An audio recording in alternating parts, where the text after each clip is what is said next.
12 घंटे में बिल्कुल दुनिया में उथल पुथल मच गई है और उथल पुथल मचने का मतलब है सचमुच का उथल पुथल। और सबसे बड़ी बात यह है कि इसमें ऐसा लग रहा है जैसे छप्पर फाड़ कर भारत को रणनीतिक, रक्षात्मक, आर्थिक हर तरीके से फायदा हो रहा है। वहीं चीन के हाथों से बहुत कुछ जा रहा है। इजराइल का हाइफा पोर्ट भारत के हाथ में आ गया, पर यहाँ पर चीन ने किया था बड़ा खेल। आखिर भारत ने उस खेल को कैसे खत्म किया? इजराइल और चीन क्या साथ आ सकते थे? और आखिर कब ये डील चीन के साथ हुई थी? जानेंगे क्या हुआ था। वहीं दूसरी तरफ $2 बिलियन का खजाना तो ऐसे ही खोल दिया अमेरिका ने 12 घंटे के अंदर, बस एक टेबल पे भारत के बैठने के बाद। वहीं इन सब में सबसे बड़ा काम तो कर दिया है अरब देश सऊदी अरब ने। मतलब जैसा कि हमने कहा 12 घंटे के अंदर सचमुच इस दुनिया में बहुत बड़े बड़े बदलाव आए हैं। जानेंगे क्या है मामला, इसके अलावा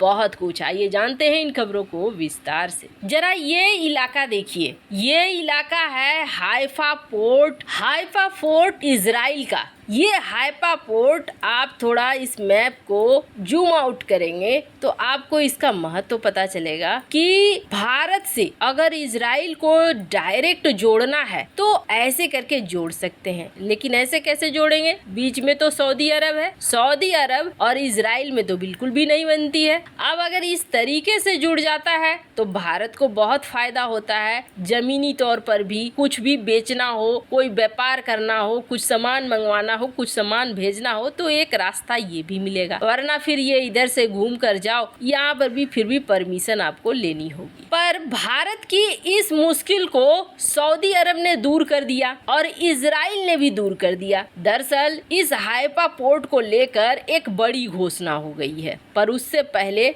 सऊदी अरब ने मामले को साफ किया, इसलिए भारत को फायदा मिल रहा है। दरअसल इजराइल और सऊदी अरब के बीच रिश्ते तो उतने सही नहीं है बाहरी तौर पर, क्योंकि सऊदी अरब उन देशों में से है जो इजराइल के प्रति काफी कड़ा रुख अपनाने वाला माना जाता है। लेकिन अब सऊदी अरब ने लचीला रुख दिखलाना शुरू कर दिया है, क्योंकि यूएई के साथ इजराइल के समझौते शुरू हो चुके हैं और यूएई, भारत, अमेरिका और इजराइल इन चारों ने एक नए क्वाड को बना भी लिया है। अब हुआ क्या? सऊदी अरब ने इजराइल से आने वाली फ्लाइट को अपने एयर स्पेस में आने की मंजूरी दे दी। दरअसल हुआ ये कि 12 घंटे पहले शुरू हुई इजराइल, अमेरिका, भारत और यूएई की बैठकें, I2U2 की बैठकें शुरू हुई, जिसे कहा जाता है कि इस सेक्टर का क्वाड। और इस बैठक से ठीक पहले सऊदी अरब ने इजराइल से आने वाली फ्लाइट को अनुमति दे दी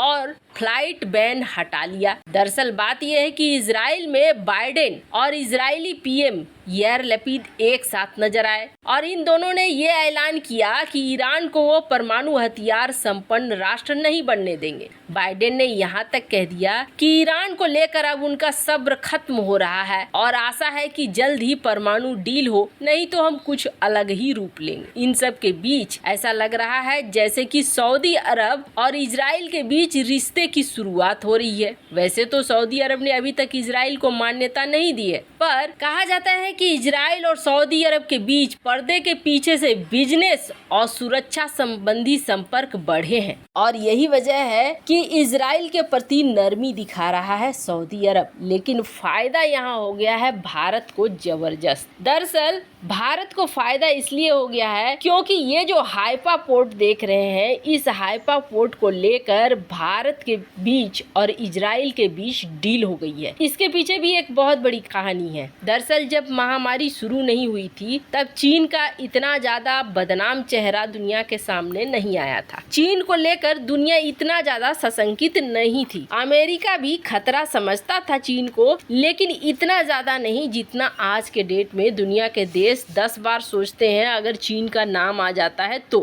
वैसा ही रिलेशन चाइना और इजराइल का भी था। चाइना भी बहुत सारे व्यापार इजराइल के साथ करता था, इजराइल भी व्यापार करता था, कुछ डिफेंस के भी व्यापार होते थे और और उसी दौरान एक हाइफा प्रोजेक्ट साइन हुआ था चीन के साथ। और ये हाइफा प्रोजेक्ट कौन सा था? एक छोटा न्यू हाइफा प्रोजेक्ट था जहां पर इन्होंने चीन को ये प्रोजेक्ट दे दिया, ये प्रोजेक्ट बढ़ने लगे। ये वो इलाका था जिस इलाके को भारतीय सैनिकों ने कभी आज़ाद करवाया था। इजराइल में बहुत बड़ा रोल है भारतीय सैनिकों का। ये तब की बात है जब ब्रिटिश कॉलोनी हुआ करता था भारत, और तब ये जो पूरा का पूरा ऑटोमन साम्राज्य देख रहे हैं ना, ये बहुत दूर तक फैला था। तब ब्रिटिश लोगों ने, यूके ने ये सोचा कि ओटोमन साम्राज्य को तोड़ते हैं और ओटोमन साम्राज्य को तोड़कर आज का जो तुर्की है उतना तक रख देंगे, बाकी हिस्से को हम आज़ाद कर देंगे। ओटोमन साम्राज्य का टूटना और इजराइल का जन्म होना दोनों एक साथ ही आया। तब ब्रिटिश सरकार ने भारतीय सैनिकों का इस्तेमाल किया था हाइफा में। ये हाइफा पहुंचे, हाइफा को आज़ाद करवाया, इसलिए इजराइल में भारतीय सैनिकों के प्रति काफी सम्मान जताया जाता है। इस इलाके के आज़ाद होने के बाद ही इजराइल का संगठन हो सका। तो ये जो छोटा हाइफा का प्रोजेक्ट था, ये इन्होंने चीन के साथ साइन कर लिया, लेकिन चीन की नज़र थी बड़ा हाइफा, यानी पुराना वाला हाइफा। ये न्यू पोर्ट जो था ये छोटा सा था, इसमें कोई बहुत बड़ी फायदे की बात नहीं थी, लेकिन चीन को लगा कि यहाँ शुरुआती दौर में अगर एंट्री मिल जाती है तो एंट्री ले लो, फिर बाद में देखेंगे हम लोग बड़े के लिए काफी चक्कर में चीन पड़ा था। लेकिन तब जब अमेरिका ने ये सुना कि छोटे वाले प्रोजेक्ट पर भी इजराइल ने हामी भर दी, और ये बात थी तब की जब महामारी शुरू नहीं हुई थी, तब इजराइल के ऊपर अमेरिका नाराज भी हुआ और बोला मात्र 260 मिलियन के लिए ये पैसा तो कुछ भी नहीं है, तुमने ये डील साइन क्यों किया? ये डील तुम्हें साइन नहीं करनी चाहिए थी। इजराइल के प्रति अमेरिका ने अपनी नाराजगी जाहिर की। अब जब I2U2 की मीटिंग हो रही थी, तब अमेरिका ने भारत के सामने प्रस्ताव रखा और ये कहा कि ये पोर्ट किसी को देना चाहता है। अब है क्या, ये सरकारी पोर्ट है जिसको प्राइवेट करना चाहता है इजराइल। ऐसे में लीज पर देगा, जो भी संस्था इसे लेगी उसका मेंटेनेंस वगैरह सब कुछ उसे करना होगा, और जो प्रॉफिट होगा वो शेयर होगा। तो भारत में अदानी ग्रुप तैयार हो गया कि हाँ, हम इस पोर्ट का डील लेंगे, क्योंकि अदानी ग्रुप दुनिया भर में पोर्ट के मामले में नंबर 1 बिजनेस पे आना चाहते हैं। उनका भी टारगेट है 2030। अब ऐसे में 285 मिलियन डॉलर खर्च करके इस पोर्ट की डील को तय किया गया। हालांकि ये इन्वेस्टमेंट है, डायरेक्ट इन्वेस्टमेंट। जो डील होगी वो डील करीब मानी जा रही है 1.18 बिलियन डॉलर की है। भारत ने इस हाइफा पोर्ट को ले लिया। अब लेने का मतलब क्या है? लेने का मतलब है कि अब सऊदी अरब से होते हुए भारत इजराइल का व्यापार करीब 100 बिलियन डॉलर के ऊपर चला जाएगा 2030 तक। एक तरफ जहां ये पोर्ट मिलकर भारत के लिए बहुत बड़ा फायदा हुआ, तो वहीं दूसरी तरफ अमेरिका ने खजाना खोल दिया और कहा यूएई और अमेरिका 2 बिलियन डॉलर लगाएंगे भारत में और एक फूड पार्क बनाएंगे। मतलब 12 घंटे में तो बिल्कुल खजाने की बरसात इस हाइफा पोर्ट और 2 बिलियन डॉलर निवेश के। वैसे इस मामले में आपकी क्या राय है? कमेंट कर जरूर बताएं। जल्द मिलते हैं अगले वीडियो में नई खबर के साथ।